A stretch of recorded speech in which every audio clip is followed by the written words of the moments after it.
Dear students, Assalamu alaikum. In the previous lecture, we completed translation and exercise of the second unit. In this lecture, we are going to give the answers to the questions given at the end of the lesson.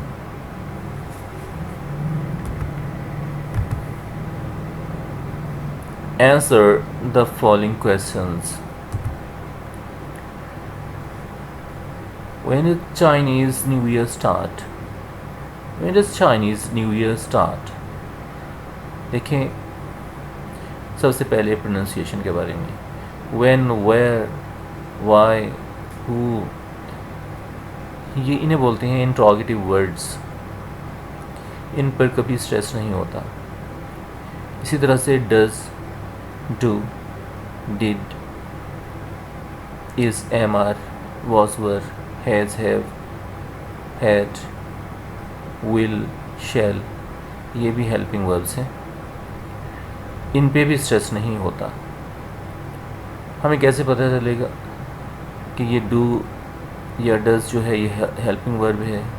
Do, does ये helping verb भी होता है और कहीं कहीं ये actual verb भी होता है. बाकी is, am, are, was, were, has, have, had ये तो आमतौर पर हेल्पिंग वर्ब ही हैं. लेकिन इसमें यह है कि अगर ये इंट्रोगेटिव सेंटेंस में यूज़ हो रहा है ना तो ये हेल्पिंग वर्ब होता है.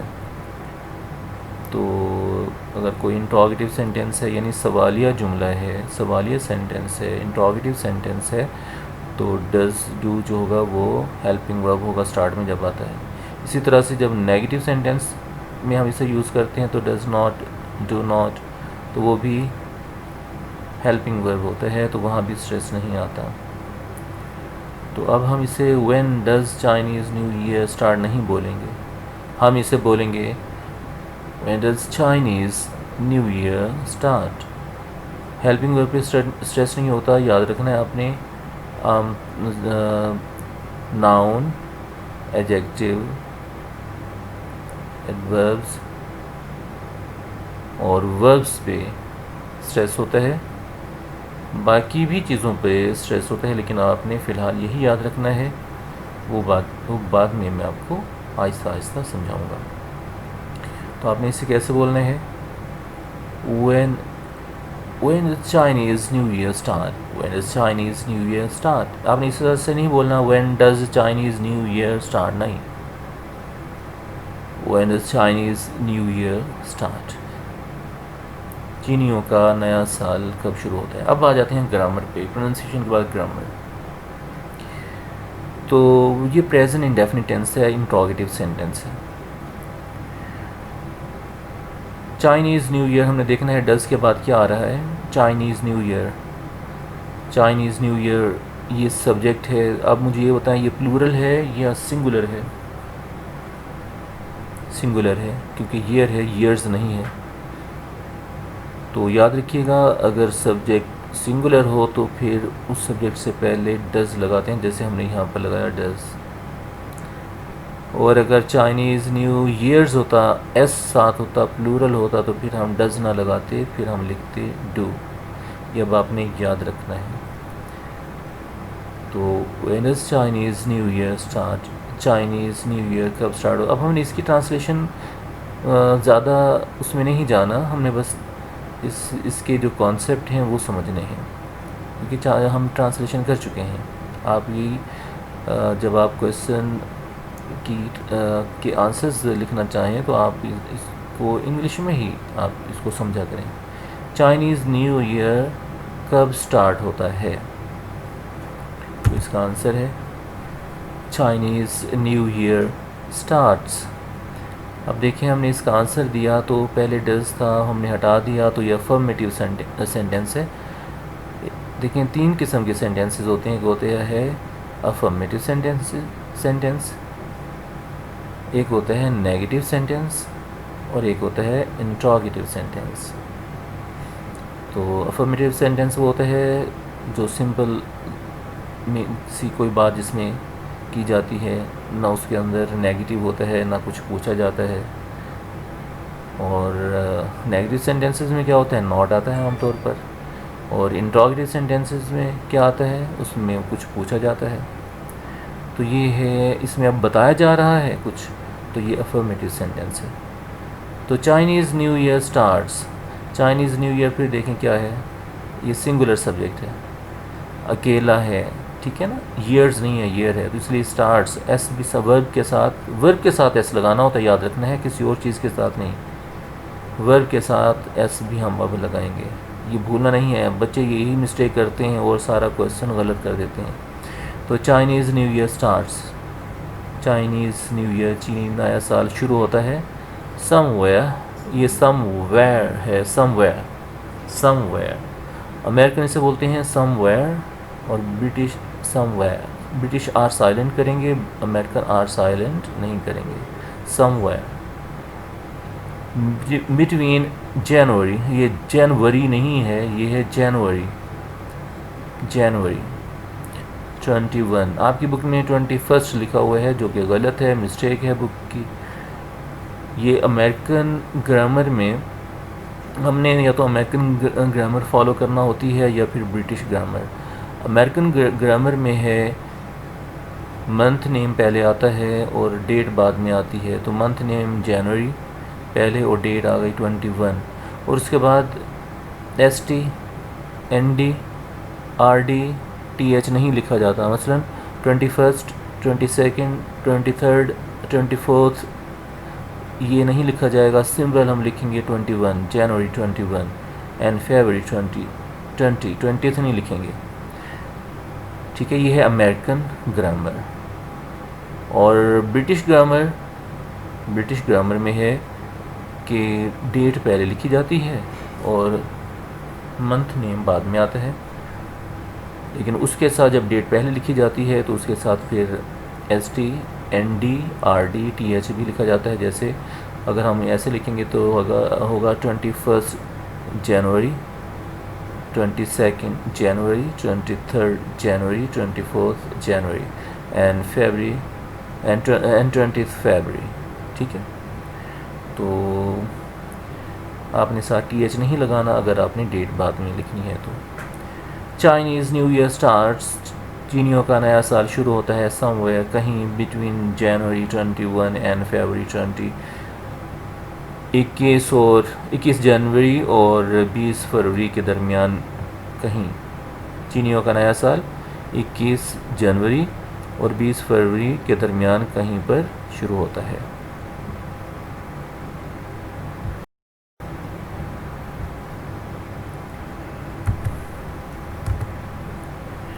सेकंड है वाई डू चाइनीज़ फैमिलीज़।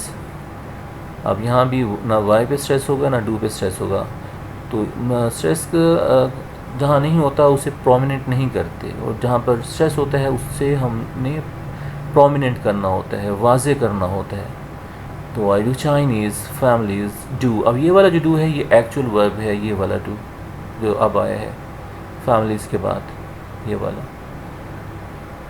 क्योंकि जो सब्जेक्ट के बाद जो भी वर्ब आएगी वो हमेशा एक्चुअल वर्ब होती है, ठीक है, और सब्जेक्ट से पहले जो वर्ब होती है वो हेल्पिंग वर्ब होती है। तो ये हेल्पिंग वर्ब है, यहाँ पे स्ट्रेस नहीं होगा, ना वाई भी होगा ना वाई। चाइनीज़ फैमिलीज़ डू, यहाँ पर हम इसे वाजे करेंगे डू को। थॉरो क्लीनिंग, चाइनीज़ फैमिलीज़ मुकम्मल सफाई क्यों करती हैं ऑफ देयर हाउसेज़, अपने घरों की, हाउसेज़ है, हाउसेज़ नहीं है, houses. Before new years day, new years day से पहले, नए साल के दिन से पहले क्यों करती हैं, ठीक है। आप देखें यहाँ पर क्या था, यहाँ चाइनीज़ फैमिलीज़ था, प्लूरल था, तो इसलिए यहाँ पर हेल्पिंग वर्ब भी डू आया, डज नहीं। अगर यहाँ पर होता चाइनीज़ फैमिली एल वाई होता तो फिर यानी सिंगुलर होता तो फिर हम यहाँ पर डज लगा दें। अब इसका जब हम आंसर देंगे तो आंसर में हम चाइनीज़ फैमिलीज़ डज नहीं लिखेंगे, डू ही लिखेंगे। क्यों, फैमिलीज़ प्लूरल है, अब एस नहीं लगाएंगे इसके साथ, ई एस, ठीक है। आप इस तरह से भी लिख सकते हैं चाइनीज़ फैमिलीज़, मैंने इसे लिखा, ये पूरे की जगह मैंने लिखा दे डू सो, वे ऐसा करते हैं, वरना आप ऐसे भी पूरा भी लिख सकते हैं Chinese families do thorough cleaning of their houses before new years day फिर उसके बाद आपने लिखना है बिकॉज। ठीक है, अगर आप ये नहीं लिखना चाहते तो टाइम बचाना चाह रहे हैं तो सिर्फ ये लिख लें दे डू सो, ये पूरे का आ जाएगा। ये वो ऐसा करते हैं सो बिकॉज। ये बिकॉज अमेरिकन बोलते हैं और बिकॉज ब्रिटिश बोलते हैं, तो ये दोनों मतलब ठीक होते हैं। इसमें ये नहीं है कि कोई ये गलत है, दोनों ठीक है। दोनों या तो अमेरिकन फॉलो करें या ब्रिटिश। बिकॉज दे बिलीव, क्योंकि बिकॉज दे बिलीव नहीं होगा, because they believe. They pronoun है, प्रोनाउन पे स्ट्रेस नहीं देते, तो बिकॉज दे बिलीव वर्ब पे स्ट्रेस होता है, बिलीव पे स्ट्रेस देंगे। दे डू, इस डू पे स्ट्रेस देंगे क्योंकि ये सब्जेक्ट है, सब्जेक्ट के बाद ये वर्ब आए, सब्जेक्ट के बाद वर्ब होता है। दे सब्जेक्ट है और डू वर्ब है, तो सब्जेक्ट के बाद एक्चुअल वर्ब होता है, हेल्पिंग वर्ब नहीं होता। सब्जेक्ट से पहले हेल्पिंग वर्ब होता है, तो ये डू एक्चुअल वर्ब है, तो हम यहाँ इस पर स्ट्रेस देंगे। दे डू, डे पे नहीं देंगे, दे डू नहीं बोलेंगे, हम बोलेंगे दे डू, वो ऐसा वो करते हैं। सो ऐसा, सो पे स्ट्रेस लेंगे। दे डू सो, वो ऐसा करते हैं। बिकॉज, क्योंकि, फिर ये सब्जेक्ट है दे, इस पे नहीं आएगा स्ट्रेस, बिलीव वर्ब पे आएगा stress. Because they believe, because they believe क्योंकि उनका अकीदा है, उनको यकीन है, उनका ख़याल है दैट थॉरो क्लीनिंग के मुकम्मल सफाई ऑफ देयर हाउसेस, उनके घरों की, before new years day, new years day से पहले, क्लियर्स आउट निकाल देती है, ख़त्म कर देती है, एनी बैड लक, कोई भी बदकिस्मती को निकाल बाहर करती है, फ्रॉम द प्रीवियस ईयर, पिछले साल की जो बैड लक होती है ना उसे निकाल देती है, उनका ये अकीदा है। And makes the house ready, और घर को तैयार कर देती है।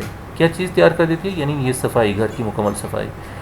किस लिए तैयार कर देती है? टू एक्सेप्ट गुड लक कबूल करने के लिए, खुशकिस्मती कबूल करने के लिए, फॉर द कमिंग ईयर, आने वाले साल के लिए।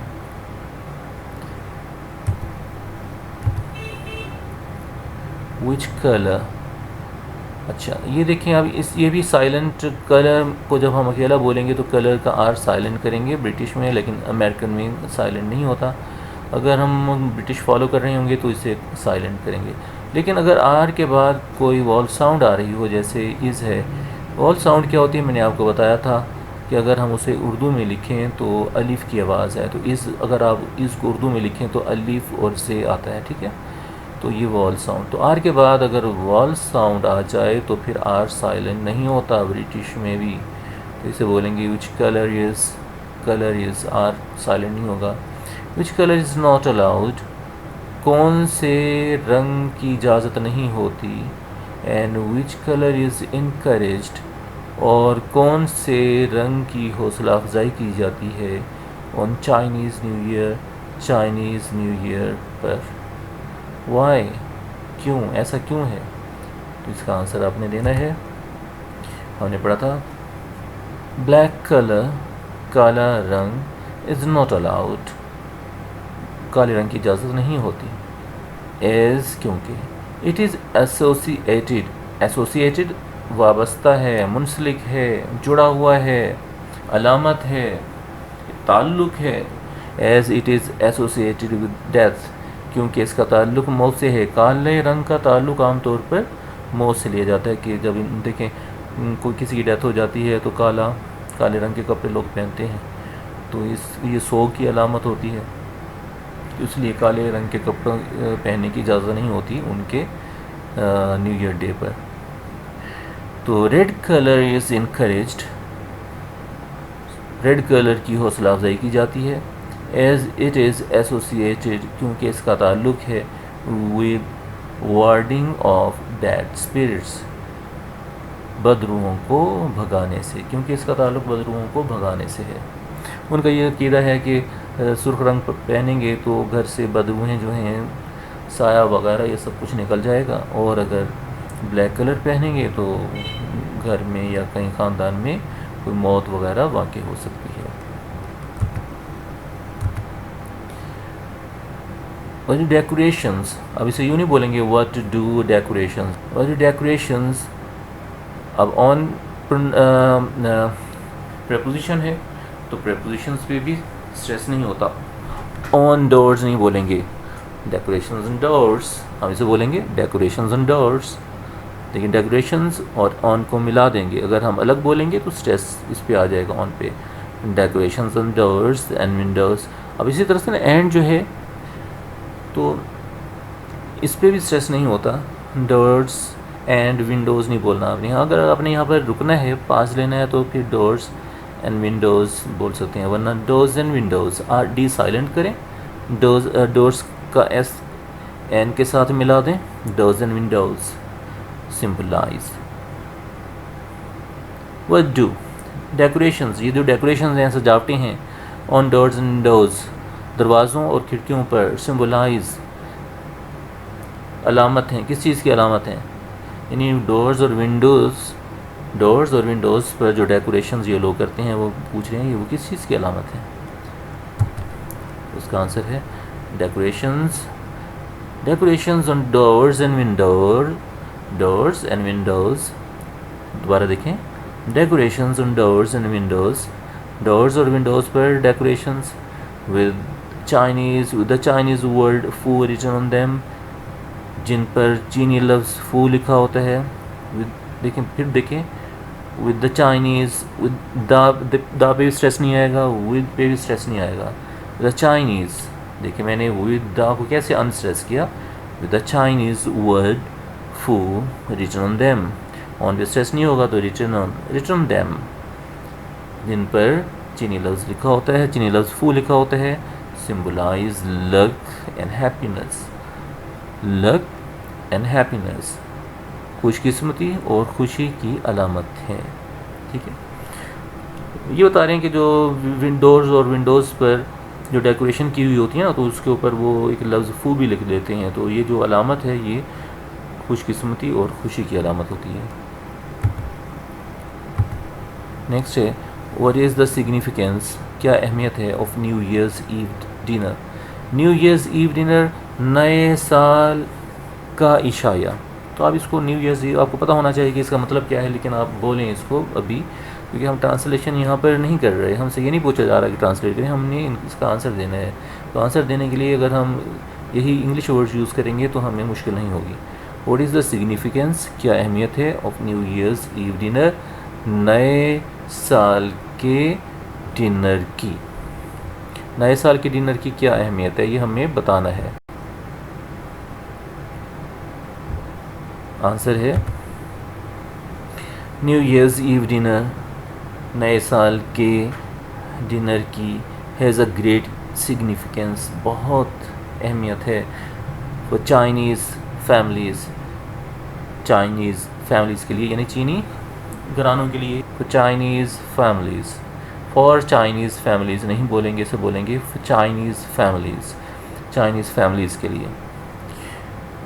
न्यू ईयर डिनर की चाइनीज़ फैमिली के लिए बहुत अहमियत है। कैसे, इट गिव्स, देखें इट आ रहा है तो गिव्स लगे के साथ एस लगाएंगे, ही शी इट के साथ, और सिंगुलर सब्जेक्ट के साथ एस या एस लगाते हैं प्रेजेंट इंडेफिनिट टेंस में।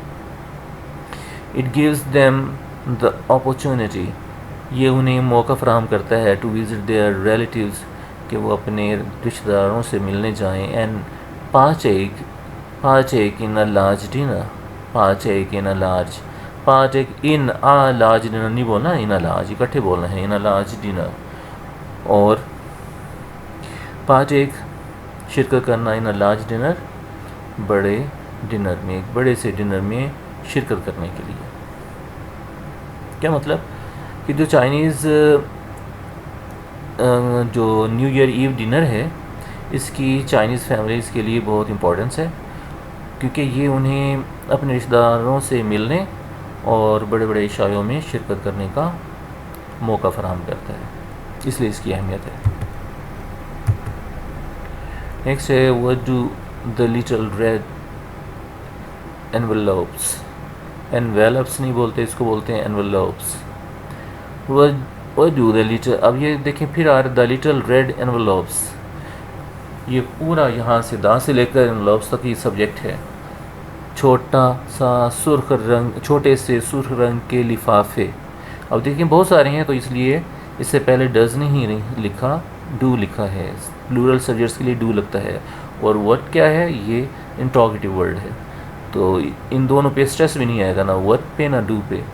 तो कैसे बोलेंगे? Do the little red envelopes fill with money, पैसों से भरे हुए, सिम्बलाइज, अलामत हैं। किस चीज़ की अलामत है? क्या चीज़? छोटे छोटे सुर्ख रंग के लिफाफे, लिटिल रेड एनवलप्स, जो फिल्ड विद मनी, पैसों से भरे हुए, पैसों से भरे हुए छोटे छोटे सुर्ख रंग के एनवलप्स, लिफाफे, ये किस चीज़ की अलामत है? तो किस चीज़ की अलामत है? ये हमने पढ़ा था, द लिटिल। ये ख्याल कीजिएगा आप, देखें सब्जेक्ट क्या है यहाँ पर, डू के बाद क्या रहा है? द लिटिल आ रहा है, तो दा से ही आपने यहाँ पर स्टार्ट करना, ये नहीं लिखना लिटिल। लिटिल का मतलब ही चेंज हो जाता है, ठीक है। द लिटिल रेड एनवलप्स, छोटे छोटे सुर्ख रंग के लिफाफे, फिल्ड विद मनी, पैसों से भरे हुए, सिम्बलाइज, अलामत हैं, वेल्थ एंड प्रॉस्पेरिटी, दौलत और खुशहाली की अलामत हैं, फॉर द कमिंग ईयर, आने वाले साल के लिए। तो ये बताया जा रहा है, ये जो है ना आने वाले साल के लिए दौलत और खुशहाली की अलामत होते हैं अगर बच्चों को क्या दिए जाए? रेड कलर के एनवलप्स में पैसे दिए जाएं भरकर। नेक्स्ट है, what is the importance of Chinese new year. फिर वैसे ही तकरीबन क्वेश्चन आ रहा है जैसे हमने पहले पढ़ा था। What is the importance of Chinese new year. Chinese new year की इम्पोर्टेंस क्या है, अहमियत क्या है फॉर चाइनीज़ फैमिलीज़, ठीक है। इसको फॉर चाइनीज़ नहीं बोलना, फॉर चाइनीज़ फैमिलीज़ के लिए। तो क्या इम्पोर्टेंस है? तो चाइनीज़ न्यू ईयर हम थोड़ा सा उसमें चेंज करके लिख दिया, सेम नहीं लिखा। Chinese new year has great importance, Chinese new year की बहुत इम्पोर्टेंस है, अहमियत है फॉर चाइनीज़ फैमिलीज़ के लिए। एज़, क्योंकि, इट इज़ द टाइम, ये वो वक्त होता है, व्हेन दे गेट टुगेदर, जब वो इकट्ठे होते हैं, टू गिव थैंक्स, शुक्रिया अदा करने के लिए। जब वो इकट्ठे होते हैं शुक्रिया अदा करने के लिए, किसका? फॉर द ईयर, उस साल का शुक्रिया अदा करने के लिए, दैट हैज़ पास्ड, जो गुज़र चुका है। तो शुक्रिया अदा करते हैं कि खैर खैरियत से वो साल गुज़र गया, तो इनके लिए एक ऐसा मौका होता है, उसमें वो शुक्रिया अदा करते हैं। और क्या करते हैं? एंड रीइनविगरेट, क्या वर्ड है?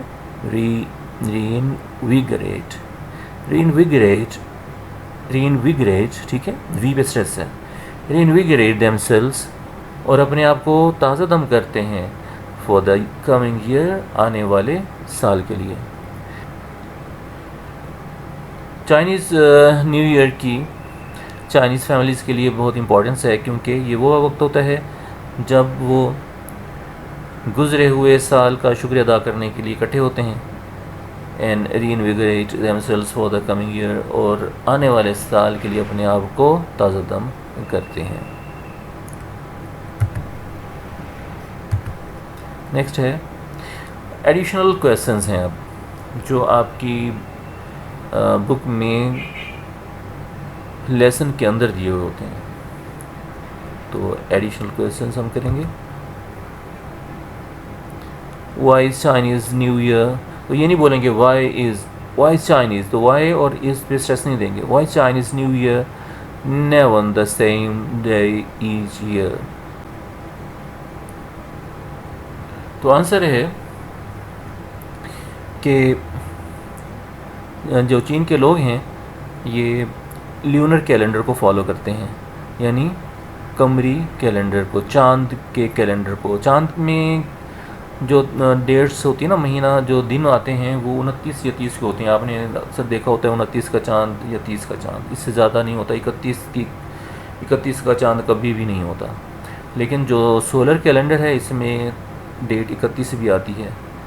सिर्फ फरवरी में 28 दिन होते हैं, फरवरी के 28 दिन होते हैं, लेकिन 4 साल बाद वो 29 का होता है। लेकिन अगर पूरा साल देखा जाए तो इसमें जनवरी से लेकर दिसंबर तक 30 या 31 का महीना होता है। लेकिन जो ल्यूनर कैलेंडर है इसमें 29 का होता है या 30 का होता है, 31 का कभी भी नहीं होता। इस वजह से इसका मतलब ये होता है कि जो चांद का चक्कर है वो सूरज के चक्कर से, साइकिल से शॉर्टर है, कम है।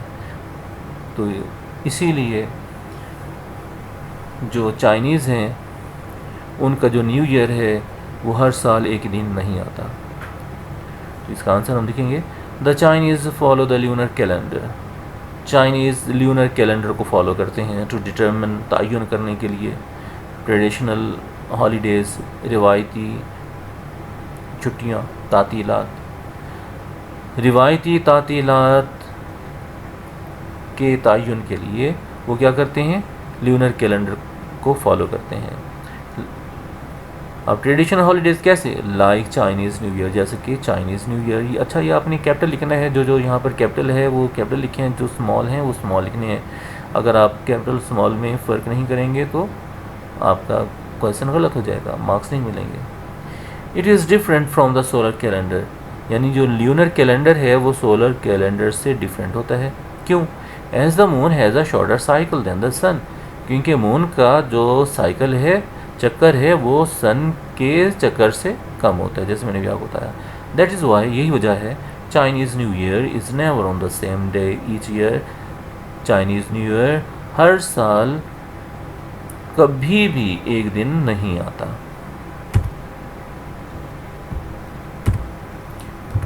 नेक्स्ट है what is the Chinese belief, चीनियों का अकीदा क्या है, अबाउट क्लीनिंग हाउसेस, घरों की सफाई के बारे में, before the new year day, नए साल के दिन से पहले। उनका क्या अकीदा है? उनका यह अकीदा है कि नए साल के आने से, आखिरी दिन के आने से पहले ना, नए साल के आने से एक दिन पहले जितनी भी सफाई है वो कर ली जाए।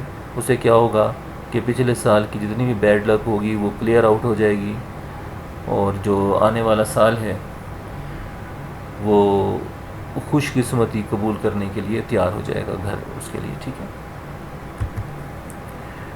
द चाइनीज़ बिलीव, चाइनीज़ का अकीदा है, यकीन रखते हैं, that cleaning houses before the new year day, कि न्यू ईयर डे से पहले घरों की सफाई क्लियर्स बैड लक, बदकिस्मती को निकाल देती है, फ्रॉम द प्रीवियस ईयर, पिछले साल की अगर कोई बदकिस्मती है तो उसको, बैड लक है तो उसको निकाल देती है।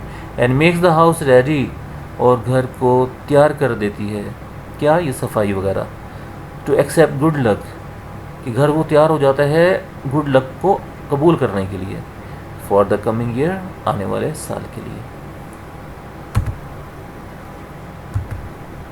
नेक्स्ट है वाई डज दिस डिनर, इसे यूँ नहीं बोलेंगे वाई डज दिस डिनर, ना वाई पे स्ट्रेस है ना डज पे है, तो दिस डिनर पे स्ट्रेस होगा।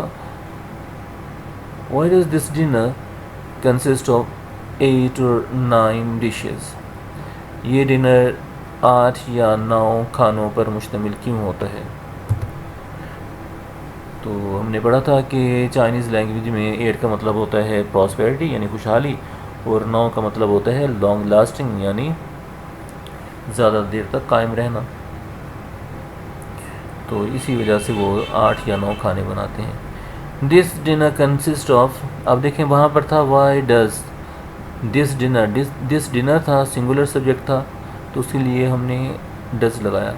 अब जब हम इसका आंसर देंगे तो कंसिस्ट वर्ब है डिनर के बाद, तो हम कंसिस्ट के साथ एस भी लगाएंगे। बच्चे इस चीज़ को इग्नोर करते हैं, स्टूडेंट्स इस चीज़ को आपने बिल्कुल इग्नोर नहीं करना, आपका सेंटेंस गलत हो जाता है, और यही फिर जो प्रैक्टिस है आपकी आगे भी रह जाती है, और आपकी जो इंग्लिश है वो कभी भी इम्प्रूव नहीं हो सकती। तो इन चीज़ों का ख़ास तौर पर present indefinite, past indefinite tenses में बहुत ख्याल करें।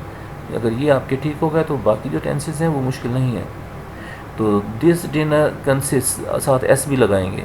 अगर डिनर्स होता तो फिर हम एस ना लगाते, डिनर है तो कंसिस्ट ऑफ। ये डिनर 8 और 9, 8 या 9 डिशेस खानों पर मुश्तमिल होता है, बिकॉज इन चाइनीज़ लैंग्वेज, क्योंकि चाइनीज़ लैंग्वेज में द वर्ड 8 मीन्स, लफ्ज़ 8 का मतलब है प्रॉस्पेरिटी खुशहाली, एंड 9 मीन्स लॉन्ग लास्टिंग, और 9 का मतलब है लॉन्ग लास्टिंग यानी अवधि, देर कायम रहना, बहुत देर तक रहने वाली चीज़, उसे बोलते हैं लॉन्ग लास्टिंग। नेक्स्ट है इस चाइनीज़ बिलीफ, क्या चीनी अकीदा अबाउट पीपल लोगों के बारे में, having character traits of animals कि उनमें जानवरों के किरदार की खसूसियात होती हैं। अफेक्ट क्या ये हकीकत है, और एन ओपिनियन या एक राय है, एक सोच है। तो क्या ख्याल है आपका कि ये हकीकत है, ये सोच होगी उनकी, उनका तसव्वुर है, उनका अकीदा है? हाँ, ये एक सोच है, ये सोच है। हो सकता है कि कोई का दुक्का एक्सीडेंटली किसी में उसकी खसूसियात आ जाए, लेकिन ऐसा प्रैक्टिकली ऐसा शायद ना हो। तो आपने लिखना है चाइनीज़ बिलीफ चीनियों का अकीदा अबाउट पीपल लोगों के बारे में, हैविंग कैरेक्टर ट्रेट्स के उनकी खसूसियात होती हैं, ऑफ एनिमल्स जानवरों की। चीनियों का अकीदा, चीनियों का लोगों के बारे में यह अकीदा कि उनमें जानवरों के किरदार की खसूसियात होती हैं, इज़ नॉट अ फैक्ट हकीकत नहीं है। It is just an opinion, it is just an opinion. Just an opinion नहीं बोलना, एन को आप एन पे स्ट्रेस नहीं देना, आपने लॉन्ग नहीं करना। It is just an opinion, ये महज एक राय है, एक सोच है, एक तसव्वुर है। एज देर इज़, ये देर नहीं है, ये देर है। As there is no concrete evidence, क्योंकि ऐसा ऐसी कोई शहादत, कंक्रीट कौन होता है, ठोस, एविडेंस शहादत, एज क्योंकि देर, इसे क्या बोलेंगे, देर। अगर इसके आगे आई एस इज़ ना होता तो फिर हम इसे बोलते देर, सिर्फ आर साइलेंट होता, लेकिन यहाँ पर आई एस आ रहा है, वॉल साउंड आ रही है, तो अब ये वाला आर जो है वो साइलेंट नहीं होगा। There is no concrete evidence, क्योंकि कोई ठोस शहादत नहीं है, शहादत का मतलब सबूत, अबाउट दिस बिलीफ इस अकीदे के बारे में, क्योंकि इस अकीदे के बारे में कोई ठोस सबूत या कोई ठोस शहादत मौजूद नहीं है। तो डियर स्टूडेंट्स, आपका ये लेसन भी कंप्लीट हुआ। आपने इस लेसन को 2-3 बार सुनना है, और ये आपने इसे अपनी नोटबुक पर इन क्वेश्चंस को और आंसर्स को आपने लिखना है, इसकी प्रैक्टिस करनी है, आपने कंपेयर करना है, बहुत ख्याल से लिखना है, कैपिटल लेटर्स स्मॉल लेटर्स का ख्याल करना है। अगर छोटी सी भी मिस्टेक हो गई तो जाहिर सी बात है मार्क्स कट जाएंगे। तो मार्क्स कोशिश करें कि आपके मार्क्स ना कटें, तो इसलिए आपने गौर से सुनना भी है और इसे एहतियात से लिखना भी है। अपने नोट्स आपने बनाने हैं, तो कोई और नोट्स आप फॉलो नहीं कीजिएगा, क्योंकि अक्सर जो नोट्स होते हैं अक्सर की बुक्स वगैरह में उसमें मिस्टेक्स की भरमार होती है। तो यही जो नोट्स हैं आपके, इन्हें ख्याल से लिखें, एहतियात से लिखें और चेक भी करवाएं। थैंक यू, टेक केयर, अल्लाह हाफिज़।